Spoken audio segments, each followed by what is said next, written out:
आगामी स्वराज्य संस्थांच्या निवडणुकीच्या पार्श्वभूमीवरती सर्वच राजकीय पक्षांनी पालघर जिल्ह्यावरती लक्ष केंद्रित केलं आहे।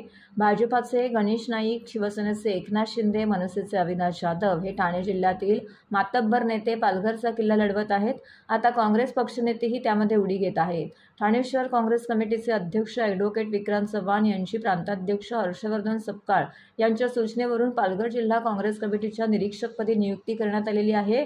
प्रांताध्यक्ष हर्षवर्धन सपकाळ यांच्या सूचनेवरून सर्व जिल्ह्यांमध्ये पक्ष संघटनेच्या कार्याचा आढावा घेण्याचं निश्चित करण्यात आलेलं आहे।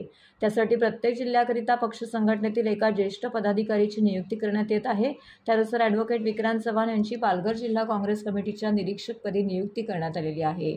महाराष्ट्र प्रदेश काँग्रेस कमिटीचे उपाध्यक्ष ॲडव्होकेट गणेश पाटील यांनी तशा आशयाचे नियुक्तीपत्र ॲडव्होकेट विक्रांत चव्हाण यांना दिलं असून आपण पालघर जिल्ह्यात जाऊन सर्व ब्लॉक अध्यक्ष ते नेते मंडळी, पदाधिकारी, कार्यकर्ते यांच्याशी चर्चा करावी, त्यांच्या ब्लॉकनिहाय बैठका घ्याव्यात आणि आपला अहवाल 15 दिवसात प्रदेश कार्यालयात सादर करावा असे निर्देश करण्यात आलेले आहेत।